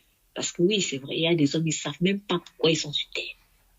Ils sont dans l'à peu près. Et ils croient que leur finalité, là, c'est la vapeur. Ils croient que c'est ça, ça y est, c'est le point d'atterrissage. Ils ne comprennent même pas qu'ils n'ont même pas encore commencé. Donc, ton ministère auprès de lui est vraiment capital pour qu'il réalise même ce pourquoi il est sur terre. Donc, vous voyez, il ne faut pas aussi dire que, ouais, moi, je vais pas aussi aller, moi, je le rejette parce que vraiment, il ne sait même pas à quoi il a appelé, il ne connaît même rien. Non, il faut pas faire comme ça. Il ne faut pas non plus faire comme ça. Donc, il faut vraiment marcher dans l'amour et comprendre que, justement, ton rôle, c'est de l'aider à être l'homme qu'il doit être aux yeux de Dieu. essaye au moins. Fais. Si après il s'entête jusqu'à, bon, ça c'est plus ton problème. Dieu lui-même il saura comment s'occuper de lui. Mais toi, au moins, aie ce cœur-là pour qu'il soit vraiment l'homme qu'il a pu être. Ce qui veut dire que à Dieu, tu dois devoir demander la vision. Seigneur, qu'est-ce que cet homme est appelé à faire sur terre? Même le métier qu'il fait là, lui, il croit peut-être que c'est ça qu'il doit faire. Mais le métier là, c'est peut-être qu'une transition, c'est peut-être que la vapeur. Mais c'est pas vraiment son appel. En tout cas, l'appel plein pot. C'est pas ça. Oh, toi, en tant que femme qui craint Dieu, toi, tu veux rentrer dans ta destinée. Et dans la mesure où le lien avec cet homme aussi affecte ta destinée, c'est vrai qu'il faut être sûr qu'il soit vraiment sur le chemin. Et non pas sur les bords. Non pas sur les à peu près. Sinon, vous allez vous perdre vous deux. Parce que le mariage peut être fatal. Quand on n'est pas vraiment dans les plans de Dieu, ça peut être fatal. À cause du mariage, des gens peuvent aller en enfer. Comme grâce au mariage, des gens peuvent vraiment être sauvés. Donc, il faut vraiment que, même si cet homme-là ne sait même pas qui il est et où il doit aller, moi, en tant que femme, je dois, devant le Seigneur, chercher sa vision et l'aider à accomplir cette vision. Ne serait-ce que déjà par la prière. Parce que peut-être cet homme peut ne même pas être disposé en ce moment à entrer vraiment dans l'appel de Dieu. Mais par mon intercession ou par des actes que Dieu va me demander de poser ou par une attitude aussi que je vais avoir auprès de cet homme, eh bien son cœur peut être transformé. Et là, il va accepter d'être un véritable disciple de Christ et non pas quelqu'un de vaporeux et non pas quelqu'un de vaporeux. Donc, en tant que femme spirituellement unie par Dieu à un homme, je dois prendre soin de cet homme selon le Saint-Esprit. Donc, cet homme représente le sol d'où j'ai été tirée et que je dois cultiver, car il est de principe que, homme comme femme, nous devons prendre soin de la source d'où nous avons été tirés. Sans forcément trop m'étendre dessus, j'avais dit tout à l'heure que ce principe a plusieurs déclinaisons. Et vous avez par exemple une déclinaison dans le principe selon lequel honore ton père et ta mère. Ça, c'est une déclinaison du principe de tu dois prendre soin de ta source. Honore ton père et ta mère. Donc Dieu m'a accordé la grâce de venir au monde par un homme, par une femme. Et il est important en fait d'honorer cet homme et cette femme. Je ne dirai jamais assez. Quand je dis honorer, je ne dis pas adorer. Mais bon, c'est pas le propos aujourd'hui, mais j'insiste quand même dessus. Ce n'est pas adorer, mais je dois honorer en fait cette personne. À mon niveau, je dois prendre soin. À mon niveau, je dois les aider à porter du fruit. C'est-à-dire que si toi, tu connais Christ, ton père, ta mère ne connaît pas Christ. À ton niveau, fais aussi ce que tu peux pour que Christ se déploie en eux. Quand je dis fais ce que tu peux, c'est en tenant compte de ce que... Il y a des gens qui ne vont pas accepter. Hein. Même en parlant de mariage, tu vois, Dieu va vraiment donner à un homme une femme qui est vraiment bien. Mais l'homme, il est têtu, il est têtu. Il est têtu jusqu'à la gare. Jusqu'au bout, il est têtu. Bon, tu vas faire comment? Mais au moins, tu fais ta part. Il ne faut pas devenir aigri à cause du mauvais cœur de cette personne. Là, je pense par exemple à Abigail et Nabal. Nabal, c'était un homme méchant. Abigail, c'était une femme sage. Et quand tu vois l'épisode Abigail, Nabal et David, qui a voulu vraiment se venger de Nabal, tu sens que Abigail, c'est une femme qui a beaucoup supporté dans le foyer. C'est une femme qui a essayé d'aider son mari à être quelqu'un de meilleur, jusqu'en le protégeant, parce qu'elle est allée prendre sa place devant David. Elle a agi devant David comme si c'était elle qui avait mal agi devant David, alors que c'était la faute de son mari. Elle s'est sacrifiée pour lui, comme Christ s'est sacrifié pour lui. Est-ce que ça a changé le cœur de Nabal? Zéro. Ça n'a pas changé son cœur. Quand c'est comme ça, laisse Dieu lui-même la fin. La fin, c'est quoi? Dieu a repris l'âme de Nabal. Nabal est mort. Bon, je ne dis pas que tout le monde va mourir comme ça, ou que ça va toujours être ça, mais je veux dire que quoi qu'il en soit, fais ta part. Si la personne veut s'entêter jusqu'au bout, sache que Dieu il trouvera le moyen de te sortir de là. Que ce soit dans le cas du mariage, que ce soit dans des rapports avec des parents au sens large du terme, que ce soit dans des rapports amicaux, peu importe. Même dans des rapports avec des gens d'église, peu importe. Si quelqu'un veut s'entêter jusqu'au bout, laisse Dieu, il va te sortir de là. Parce qu'il ne permettra pas que le joug de la méchanceté pèse sur son assemblée afin que le juste ne tende pas la main vers l'iniquité. Voilà, c'est comme ça. Donc Dieu ne va pas permettre que tu supportes au-delà de tes forces. Mais toi quand même, cultive le champ. Si après le champ, lui, veut rester stérile, ça c'est son problème. Mais toi, donne-toi, cultive. Cultive. Non, ce principe de prendre soin ou bénir, en fait, la source d'où on a été tiré et trouve une déclinaison dans honorer son père et sa mère. Parce que c'est par eux que nous sommes venus sur cette terre. Donc, à ton niveau, fais ce que Dieu te demande de faire pour eux. Fais ce que Dieu te demande de faire pour eux. Et je vais apporter encore une petite précision, sachant que nous ne sommes pas dans des cas similaires. Donc, Dieu va donner des recommandations à l'un par rapport à ses parents et qui seront des recommandations différentes à l'autre. Donc, il ne faut pas embarquer tout le monde dans la même sauce. Quoi qu'il en soit, le principe quand même reste de même. Donc, que le rapport soit bon ou que le rapport ne soit pas bon, toi au moins dans ton cœur, garde l'honneur et le respect. Et même si tu n'es pas physiquement avec eux, tu peux prendre soin d'eux en intercédant de loin, selon comment l'Esprit de Dieu, bien sûr, te conduit. Voilà. Donc, je dis pourquoi? Parce que vraiment, il faut arrêter de mettre les gens dans les mêmes choses. On n'a pas les mêmes problèmes. Il y a des gens qui ont la grâce vraiment, même s'ils sont dans des... Et je connais, il y a des gens qui sont musulmans, les enfants sont devenus chrétiens et ils servent même le Seigneur, mais les parents acceptaient. Mais tu vas aussi voir des parents, à cause de leur religion qui est différente, ne jamais accepter que leurs enfants aient quitté la religion dans laquelle ils étaient. Donc, on n'a pas les mêmes cas de figure, en fait. On n'a pas les mêmes cas de figure et Dieu va donner des instructions différentes aux uns et aux autres. Et il y en a pour qui quitter la religion de la famille, c'est une question de vie ou de mort. S'il ne fuit pas, il meurt. Mais toi, tu n'as pas ce problème-là. Donc, n'embarquons pas tout le monde dans la même sauce, en fait. N'embarquons pas tout le monde dans la même sauce. Dieu donne à chacun ce qu'il peut supporter. Mais, quoi qu'il en soit, donc, parents qui t'aiment bien ou qui t'aiment pas bien, toi, au moins dans ton cœur, vraiment, honore la source. Ne garde pas l'amertume. Ne garde pas l'amertume. Donc, ce principe a une déclinaison aussi là-dedans. Ce principe a aussi une déclinaison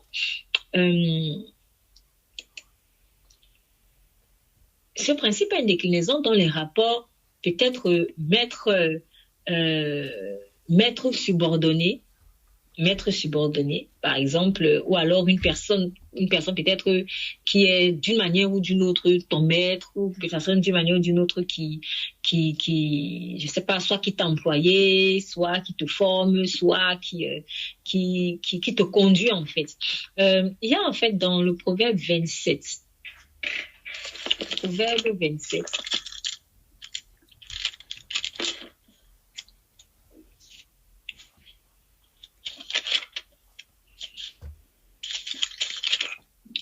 pardon, Proverbe chapitre 27, verset 18.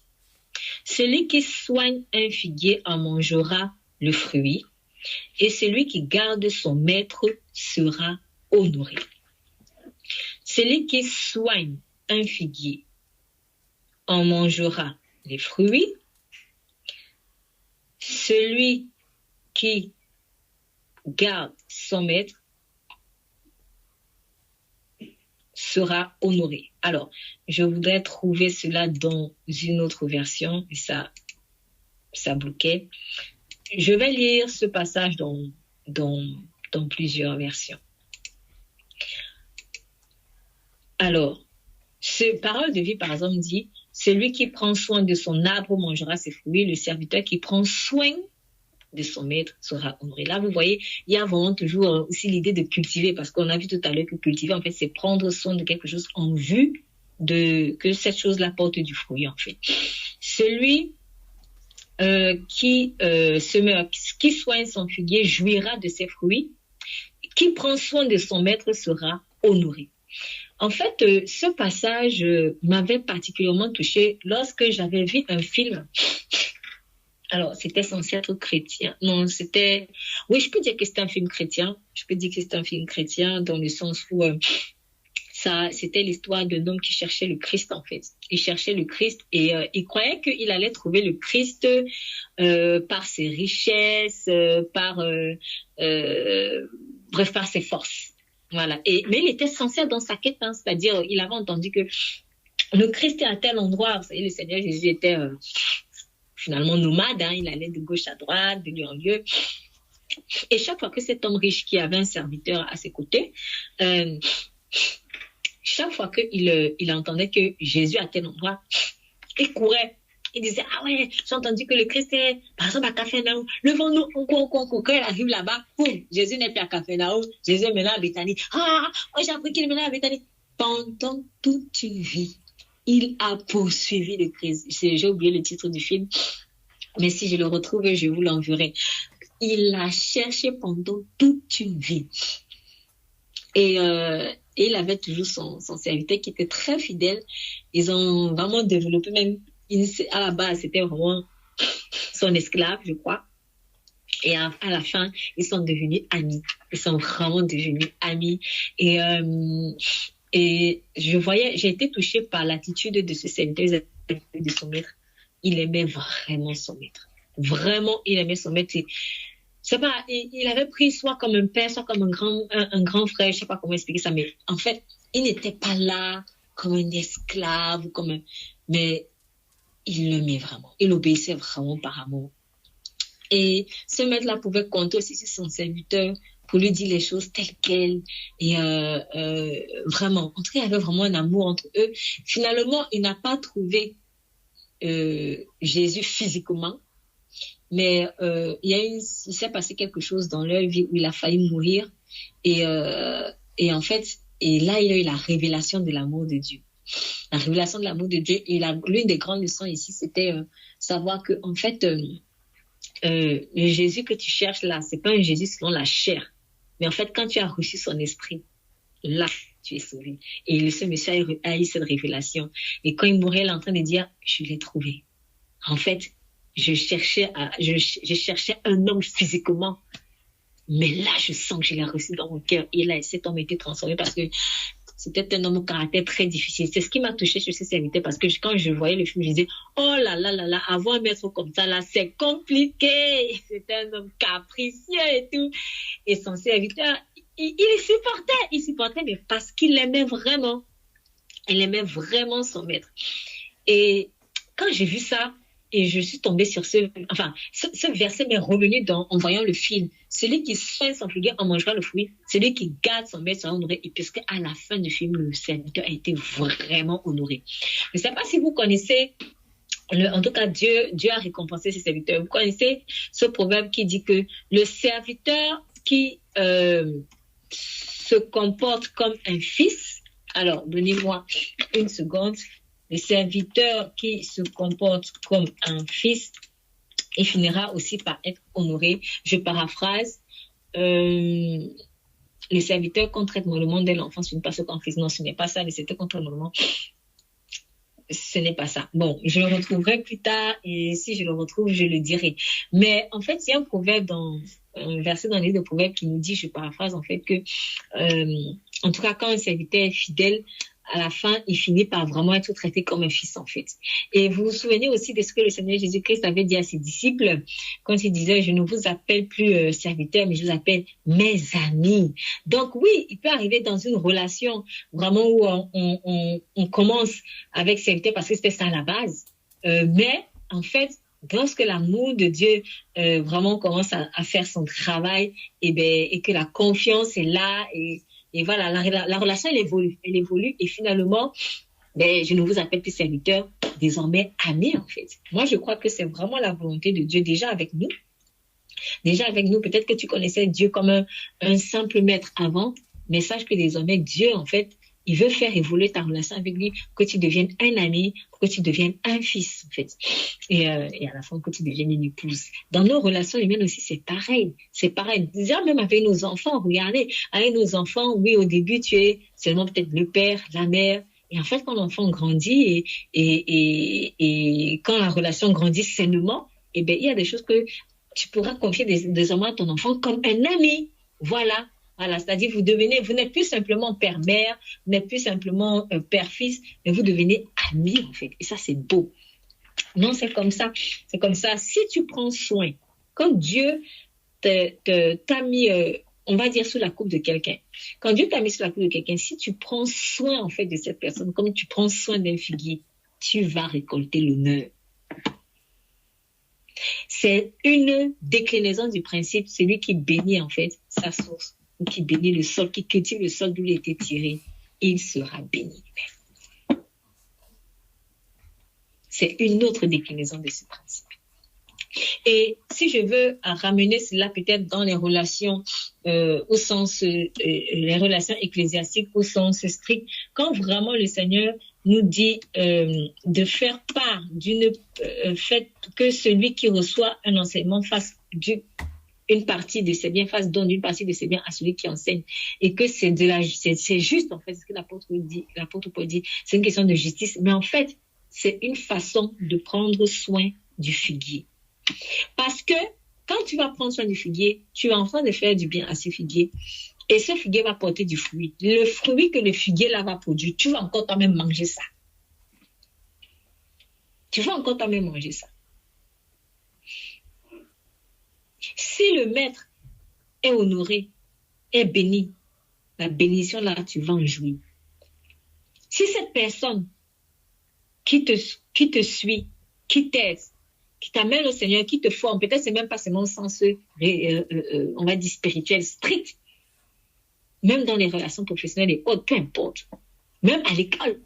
En fait, quand tu prends soin, quand tu es bienveillant en fait avec l'enseignement, par exemple, à l'école, donc je parle aussi aux élèves, aux étudiants et autres. Mais en fait, quand ce maître est béni, quand ce maître est au sens là, j'ai béni, tu vas récolter l'honneur. Parfois, même tu récoltes des honneurs, tu ne sais même pas que c'est parce que tu as béni en fait le maître. C'est ça. Donc, qui prend soin du sol d'où il était tiré, assurément, il récolte la bénédiction. Assurément. Assurément. Je vais encore l'étendre maintenant dans les relations, dans le cadre de la citoyenneté. Pourquoi croyez-vous quand Dieu dit, franchement, priez pour vos autorités? Priez pour les rois, les dignitaires. Parce que si la ville est bénie, toi qui es dans la ville, tu vas être béni. Faut pas maudire les gouvernants. Faut pas les critiquer, faut pas mal parler d'eux. Ce n'est peut-être pas ton ami proche, mais au moins tu peux prier. Et tu dis du bien, tu bénis. Tu vas récolter l'honneur. C'est en connaissance de ces principes-là que Pierre a dit cela. Priez pour vos autorités, bénissez-les. Si tu vas maudire là-bas, là, tu te maudis toi-même. Tu te maudis toi-même. Vraiment, c'est important. Là, je ne rentre pas dans certains détails là. Je vous ai dit, j'allais vraiment insister par rapport au mariage aujourd'hui. Mais je me suis rendu compte en méditant dessus que ce principe de la bénédiction du sol d'où on était tiré a tellement de déclinaisons.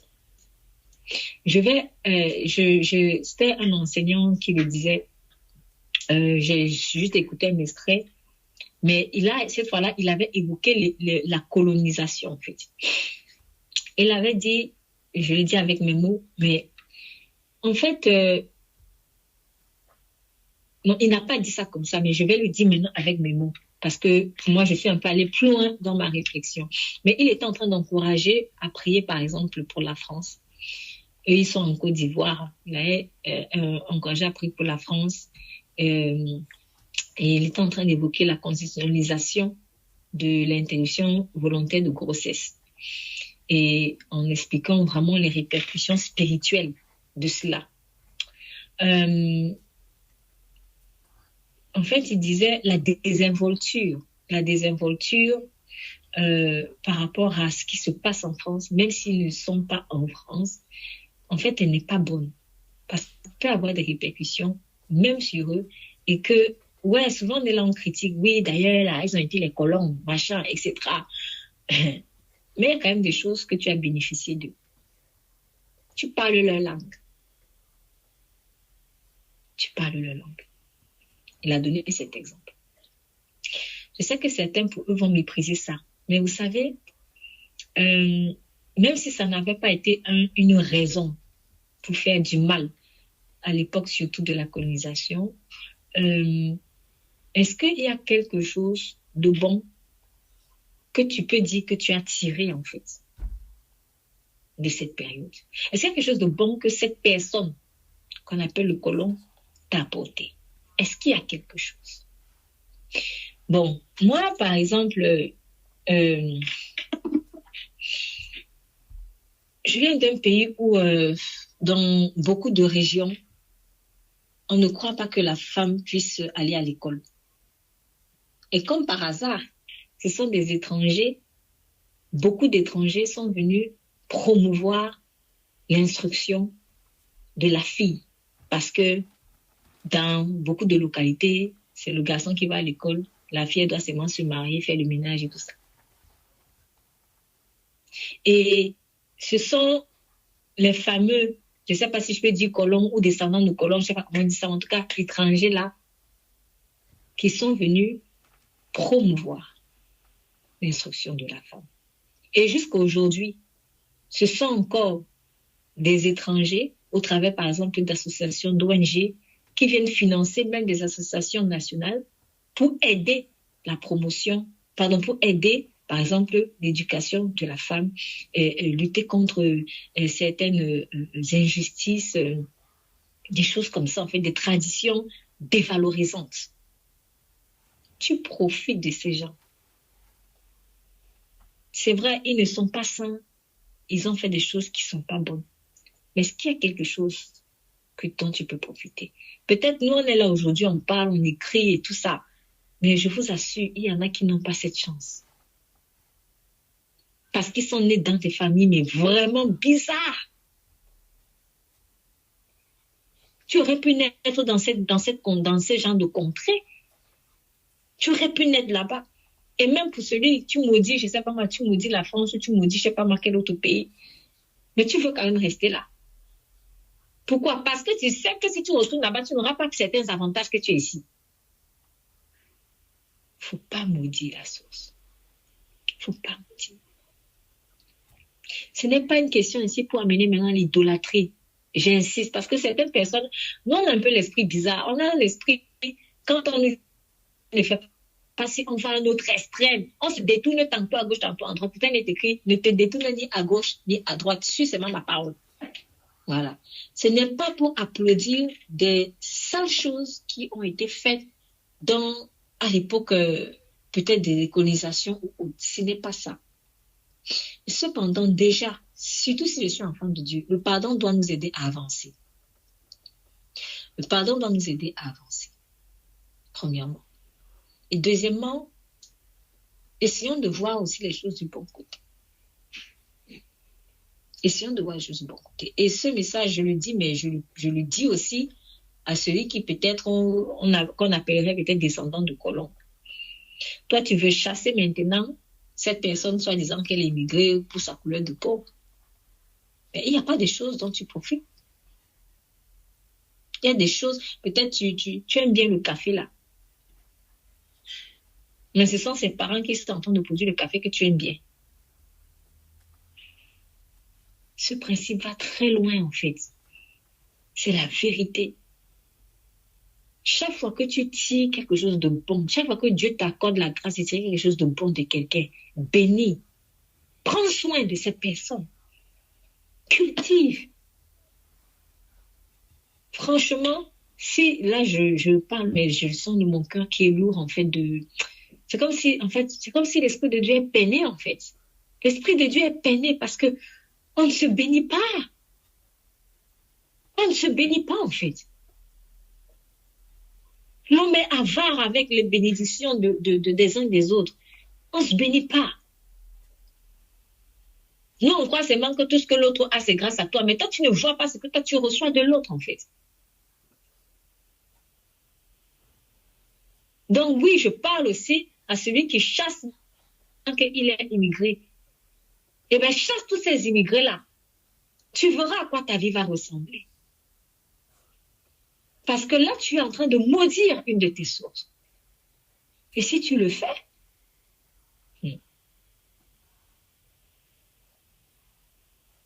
franchement, revenons à Dieu. Connaissons ses principes. Connaissons son royaume. En fait, ça ne sert à rien souvent de prier quand tu ne veux pas écouter la loi. Parce que je me rends de plus en plus compte que la réussite avec Christ,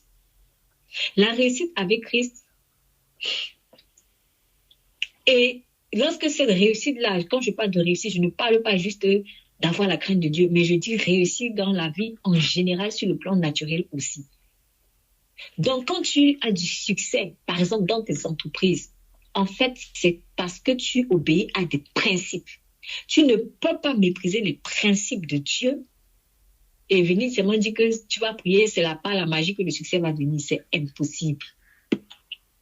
La réussite dans ce monde, la réussite par Christ, en Christ et pour Christ, là, dans tous les domaines, tant que tu étais là, ça et même au-delà, même après quand on va quitter cette terre, ça va passer par l'obéissance aux principes que Dieu a déjà établis depuis longtemps. En fait, pourquoi nous sommes sanctifiés?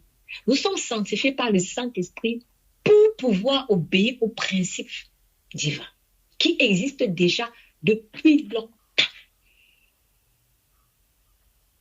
Ce n'est pas pour que Dieu fasse la magie et que ça y est, on est bien. Non, ça va pas être la magie. Hein. Je ne suis pas sanctifié pour la magie. Je suis sanctifié pour enfin connaître et pratiquer ces principes divins-là qui existent depuis longtemps.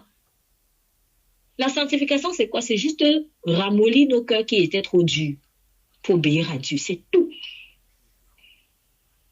Commence à obéir à certains principes, tu vas voir. C'est pour ça que certaines personnes, même sans connaître Dieu, vraiment, quand elles mettent en pratique des principes de Dieu, tu vas voir le succès dans ces entreprises. Tu vas voir le succès. Tu vas voir le succès. Il y en a qui n'ont pas l'esprit de Jésus. Ils n'ont pas du tout l'esprit de Jésus, mais ils mettent par exemple en pratique une partie de leur bien parce qu'ils ont appris la dîme. Ça va pas être forcément, et eux, ça va pas se limiter à 10%, hein, et c'est plus qu'ils donnent. C'est un principe dans leur business, dans leurs entreprises, ils mettent de côté. Mais en fait, ils n'ont même pas l'esprit de Dieu.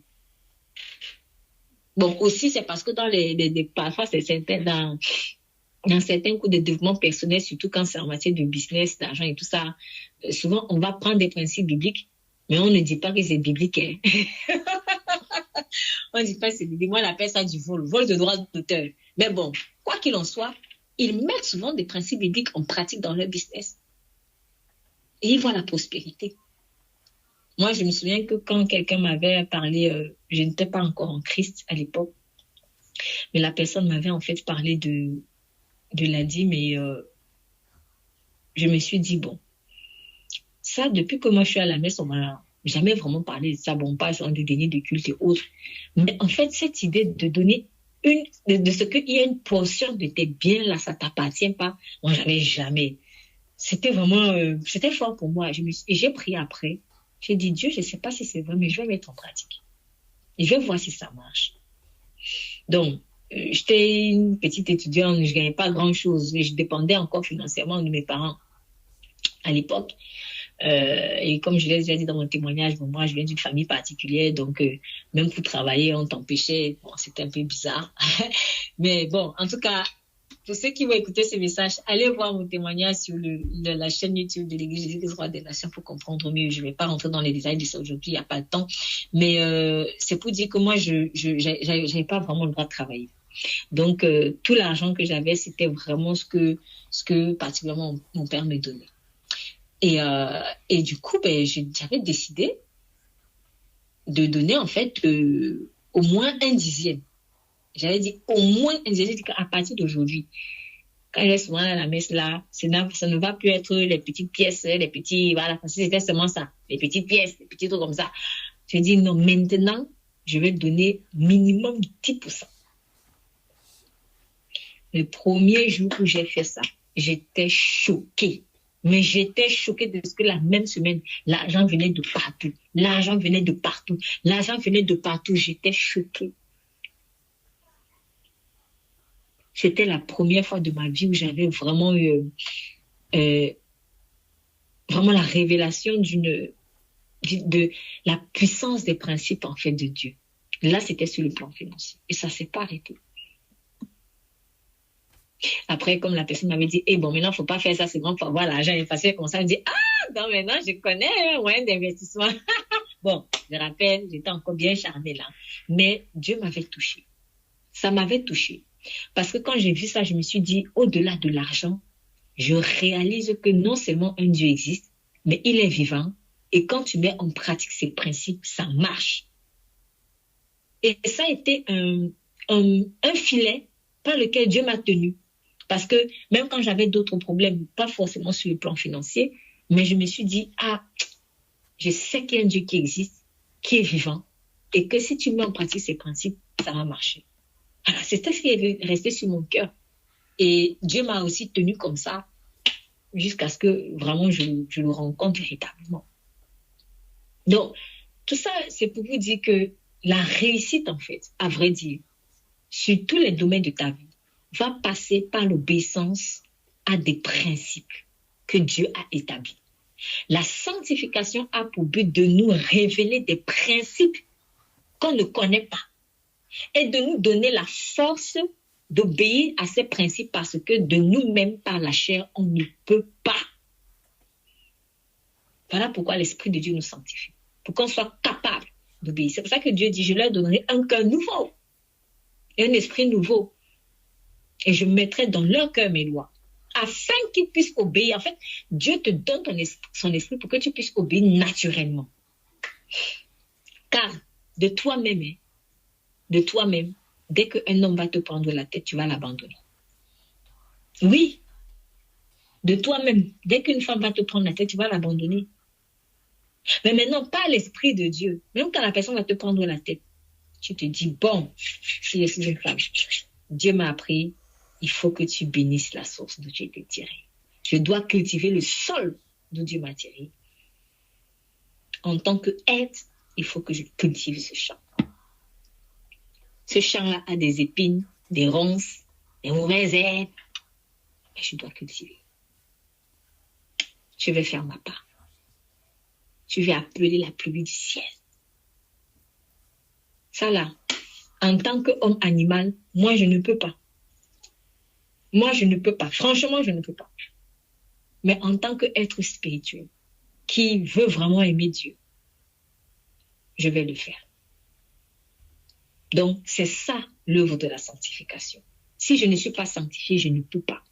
Et c'est justement parce que cet homme-là n'est pas encore vraiment sanctifié, ou alors ça, voilà, il ne se laisse pas complètement faire par la sanctification qu'il est dur comme ça. Donc, toi, si peut-être tu es un peu plus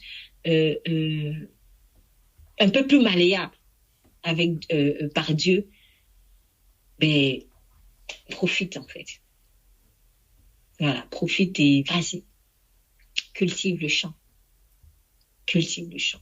Donc, pour récapituler, vraiment, sachant que en créant en créant ou en formant Adam du sol, de la poussière du sol, pour après donner à Adam comme devoir le fait de cultiver ce sol-là. Dieu est en train vraiment soit d'établir ou de manifester, ou je ne sais pas comment dire ça, mais Dieu nous permet d'avoir vraiment la révélation de ce principe-là. C'est que de là où tu as été tiré, il faut que tu prennes soin. De là où tu as été béni, il faut que tu prennes soin. Il y a une pensée qui me vient parce que quelqu'un doit entendre ça. Tu es en train de te dire, oui, je veux faire des offrandes, je veux donner la dîme, etc. Et tu la donnes un peu n'importe où. Tous les jours, tu pries où tu dois donner la dîme. Dieu te dit, tu reçois la nourriture spirituelle essentiellement d'où? Dans ton église locale. Bénis ton église locale. C'est là où tu dois essentiellement aussi faire les offrandes. Ça, c'est une parole. Je donne une parole de connaissance pour quelqu'un. Tu pries tout le temps pour savoir où tu dois donner la dîme, alors que Dieu t'établit dans une église locale et d'où tu es tout le temps béni. C'est vrai de faire des dons, c'est une bonne chose de faire des offrandes aux démunis, aux orphelins et autres et tout cela. Mais ne néglige pas ton église locale. Parce que ce cœur en fait de compassion-là, l'Esprit de Dieu se sert de ce qui se passe dans ton église locale pour te le produire. Donc, bénis ton église locale parce qu'elle a besoin de cela. Prends soin de là où, en fait, tu tires la bénédiction. Prends soin du sol d'où tu as été tiré. Donc, prends soin, honore le sol d'où tu as été tiré. Voilà pourquoi il faut aussi honorer son père, sa mère. Il faut honorer le maître, il faut honorer le conducteur. C'est important. Ce n'est pas une question de domination, c'est une question de principe parce que toi aussi, tu vas recevoir l'honneur là. Tu vas recevoir cet honneur. C'est très important. Que l'amour de Dieu nous aide lui-même vraiment à en avoir la révélation parce que l'enseignement, c'est une chose. Mais maintenant, pour que cela pénètre dans nos cœurs et que nous-mêmes aussi, on ouvre les yeux dessus, il faut que le Saint-Esprit vraiment fasse son œuvre. Nous allons prier. Père, je te rends grâce vraiment pour ta parole. Je te remercie parce que vraiment, tu es celui qui vient faire la lumière sur notre ignorance. Nous te prions, Seigneur, chacun pour sa part, chacun en fonction de comment tu l'appelles.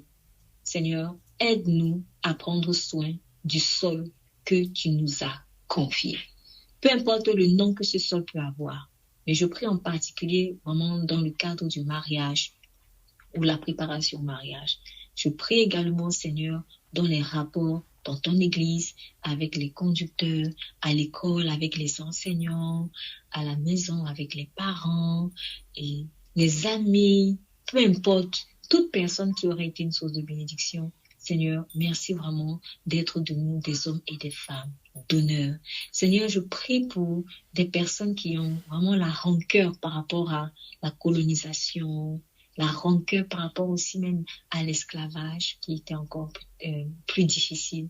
Seigneur, je te prie pour que l'amour et la paix descendent dans les cœurs, que tu arraches l'amertume qui vient là pour empêcher cette personne d'aller plus loin, de se déployer, d'être épanouie, de passer à autre chose. Seigneur, là où cette amertume devient en plus destructrice, parce que sur la base de l'amertume, on va même créer des structures, on va créer des associations, on va créer des clubs, on va prendre la parole à la télé, sur les réseaux sociaux pour déverser notre venin d'amertume. Seigneur, je t'en supplie, ne permets pas à cette personne en qui vraiment tu as déposé quelque chose de bon, mais qui utilise un mauvais zèle, ne permets pas qu'elle se perde, Seigneur. Accorde-lui la grâce de pardonner, qu'elle pardonne à l'homme blanc, que celui aussi qui a horreur de l'homme, on va dire noir ou comme on dit souvent de couleur, mais je ne sais pas quelle expression utiliser, mais en tout cas, une personne qui a une couleur de peau différente. Seigneur, pour une raison pour nous, je prie vraiment que tu accordes à tous au moment de réaliser qu'ils ont été bénis par cette personne et qu'ils ne doivent donc pas les rejeter, qu'ils ne doivent donc pas les haïr, même s'il y a eu des injustices, c'est vrai, même s'il y a eu des fautes, même s'il y a eu des choses vraiment qui ont blessé dans l'histoire, Seigneur, je te demande vraiment la puissance du pardon, que le pardon descende, parce que on ne pourra pas aller au ciel dans la rancune. Et je t'en supplie au nom puissant de Jésus. Là où quelqu'un est en train de se dire, moi, je ne croyais pas en Jésus parce que Jésus, c'est le Dieu des Blancs. Seigneur, délivre cette personne de ce mensonge. Délivre-la, Éternel. Aide-la à reconnaître ce qu'elle a reçu aussi de bon au travers de cette personne, au travers des ancêtres de ces personnes, peu importe. Mais en tout cas, ce que dans l'histoire, elle aura vraiment recueilli de bon. Aide-nous à voir le bon côté des choses, Seigneur, et à pardonner le mauvais côté des choses. Merci infiniment, Seigneur, pour la révélation de la bénédiction de la source. Aide-nous à la mettre en pratique dans la paix, dans la joie, dans l'amour. Au nom de Jésus-Christ, nous prions. Amen.